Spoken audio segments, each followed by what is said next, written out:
अवधूत चिंतन श्री गुरुदेव दत्त श्री स्वामी समर्थ। नमस्कार, तुम्हा सर्वांचं आपल्या स्वामी शक्ती या चॅनलमध्ये मनापासून स्वागत आहे। स्वामी तुम्हा सर्वांच्या सर्व इच्छा पूर्ण करोत एवढीच स्वामींच्या चरणी प्रार्थना करते। आणि आपल्या आजच्या या नवीन आणि सुंदर व्हिडिओला पुन्हा एकदा नव्याने सुरुवात करते। भक्तांनो, बघा 26 नोव्हेंबर 2024 वार मंगळवार। खरं तर आज असणारा मंगळवार हा अत्यंत महत्त्वाचा आहे, कारण आज मंगळवारच्या दिवशी उत्पत्ती एकादशी आलेली आहे। आपल्यापैकी असंख्य लोकांनी या एकादशीचं व्रत धरलं असेल। असंख्य लोकांच्या घरात सकाळपासून या एकादशीची काही ना काही सेवा ही नक्कीच घडली असेल, कारण वर्षभरामध्ये ज्या काही महत्त्वाच्या एकादशी असतात त्यापैकी उत्पत्ती एकादशी ही उपाय करण्यासाठी, सेवा करण्यासाठी, भगवान श्रीहरी विष्णूंना प्रसन्न करण्यासाठी, माता लक्ष्मीला आपल्या घरामध्ये स्थिर करण्यासाठी, आपल्या आयुष्यात जर आपल्याकडनं काही पाप झालेले असतील तर त्या पापांचा नाश करण्यासाठी, आपल्याला काही दोष लागलेले असतील तर त्या दोषांचं निवारण करण्यासाठी ही उत्पत्ती एकादशी अत्यंत महत्त्वाची आणि सर्वात प्रभावी मानली जाते। बघा, या एकादशीचं व्रत हे सर्वात महत्त्वाचं आणि सर्वात पवित्र मानलं जातं। बऱ्याच वेळा इच्छा असूनही आपल्याला व्रत करणं शक्य होत नाही। मग आपण व्रत जरी नाही केलं तरी या दिवसाचा एखादा उपाय केला तर त्या उपायाने आपल्याला तितकाच लाभ होतो। त्या एकादशीचा किंवा त्या व्रताचा पुरेपूर लाभ घेण्यासाठी, आपल्या आयुष्यामध्ये अखंड स्वरूपाने भगवान श्री विष्णूंची कृपा प्राप्त करून घेण्यासाठी, मनातील इच्छा पूर्ण होण्यासाठी, घरातील दारिद्र्य नष्ट करण्यासाठी मी आजच्या व्हिडिओमध्ये तुम्हाला एक सर्वात प्रभावी सेवा सांगणार आहे। ज्यांनी आज व्रत केलेलं आहे त्यांनीही हा उपाय करायचा आहे। ज्यांनी आज व्रत धरलेलं नाहीये त्यांनीही हा उपाय करायचा आहे। हा उपाय आपल्याला तुळशीजवळ करायचा आहे। बघा, तुळशी माता जी भगवान श्री विष्णूंची प्रिय सखी मानली जाते आणि एकादशीचा जो दिवस आहे हा तुळशीची सेवा करण्यासाठी विशेष महत्त्वाचा असतो, कारण एकादशीचं व्रत हे भगवान श्री विष्णूंसाठी समर्पित असतं। आपल्याला प्रत्यक्ष रूपाने भगवान श्री विष्णूंपर्यंत पोहोचता येणं शक्य नसतं।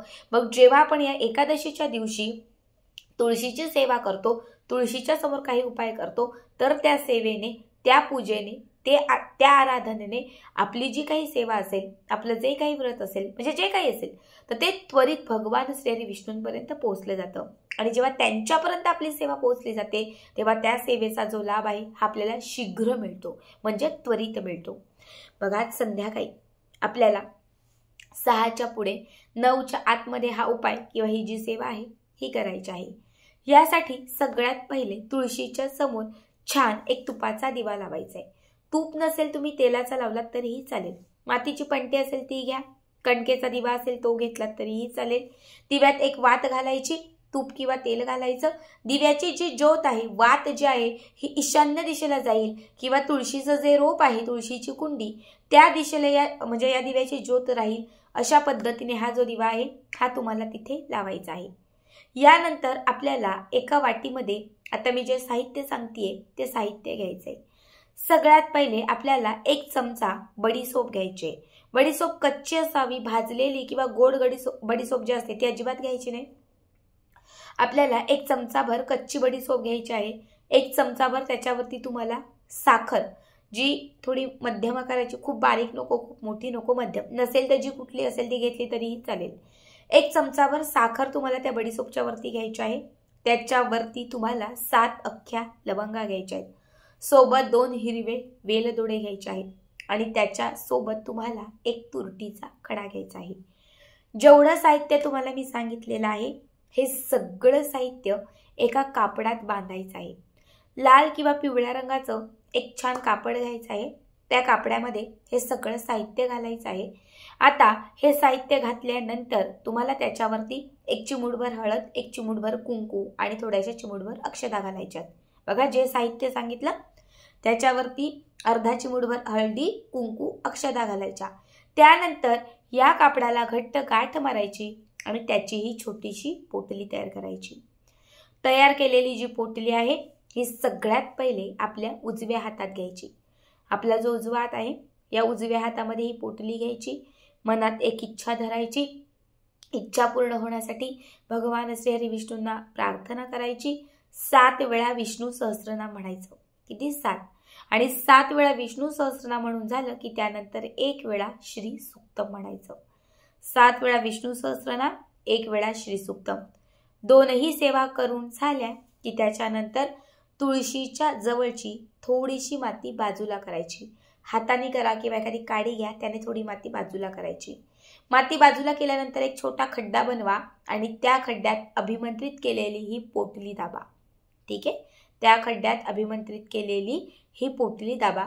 याच्यावरती आपल्याला पुन्हा माती घालायची आहे आणि जी तुळशीची माती असेल म्हणजे त्या लेवलला तुम्हाला हे करायचं आहे.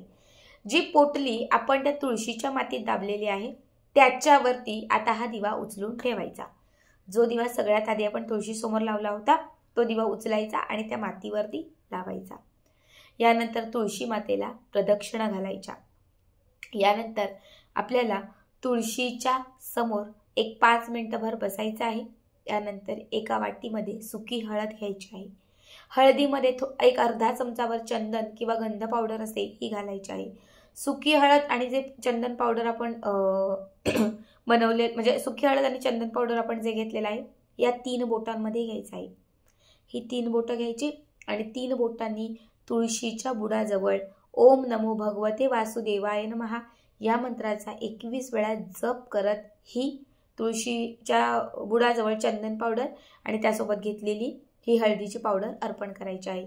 ओम नमो भगवते वासुदेवाय नमः. ओम नमो भगवते वासुदेवाय नमः. ओम नमो भगवते वासुदेवाय नमः. ओम नमो भगवते वासुदेवाय नमः. ओम नमो भगवते वासुदेवाय नमः. 21 वेळा हे अर्पण करून झालं की मग त्याच्यानंतर लक्षात ठेवा आज रात्रभर हा जो दिवा आहे हा पेटता ठेवायचा आहे. कमीत कमी तुम्ही झोपायला जाल तोपर्यंत तरी दिवा जो आहे तो प्रज्वलित ठेवायचा आहे. त्यानंतर जेव्हा दुसऱ्या दिवशी तुम्ही सकाळी उठाल म्हणजे उद्याच्या दिवशी आता सकाळी दिवा विझला असेल, दिवा जो आहे तो घासण्यासाठी पुसण्यासाठी घ्या. आजपासून म्हणजे आज ती पोटली त्या तुळशीच्या मातीत दाबल्यापासून तुम्हाला कमीत कमी 21 दिवस दररोज त्याच जागी त्याच पोटलीवरती तुम्हाला तुळशी समोर दिवा लावायचा आहे. किती? 21 दिवस.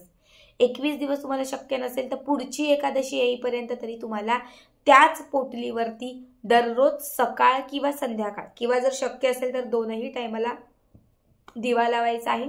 आणि तिथे आसन टाकून तुम्हाला दररोज 7 वेळा विष्णू सहस्त्रनाम आणि 1 वेळा तुम्हाला श्री सूक्त म्हणायचं आहे.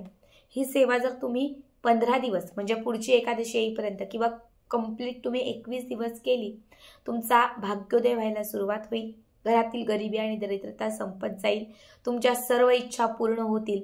तुमच्या आयुष्यामध्ये असणारे सर्व वाईट दिवस जे आहेत ते निघून जातील. ज्या वस्तू तुम्हाला मी त्या कापडात घ्यायला सांगितल्या होत्या, बडीसोप असेल, तुरटी असेल, लवंग असेल, वेलदोडा असेल, ह्या सगळ्या वस्तू लक्ष्मीला प्रसन्न करणाऱ्या भगवान श्री विष्णूंना आपल्या घराकडे खेचून आणणाऱ्या आहेत.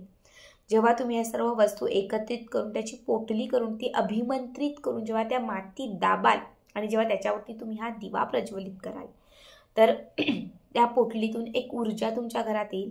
सलग 15 किंवा 21 दिवस तिथे दिवा लावल्याने ही ऊर्जा तुमच्या घरात सकारात्मकता आणेल. तुमच्या घरात दिव्य शक्ती जी आहे तिला स्थिर करेल. तुमच्या घरातील दारिद्र्याला नष्ट करेल, गरिबी कमी करेल आणि तुमच्या घराकडे अखंड भगवान श्री विष्णूंना प्रसन्न ठेवेल. खूप साधा सोपा उपाय आहे, नक्की करा. बघा एकादशीच्या दिवशी तुळशीचं निर्जला व्रत असतं त्यामुळे आपण तिला जल, पाणी, द्रव्य अर्पण करत नाही.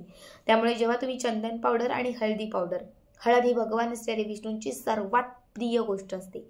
कुंकू जसा लक्ष्मीला प्रिय आहे तसा हळद भगवान श्री विष्णूंना प्रिय आहे.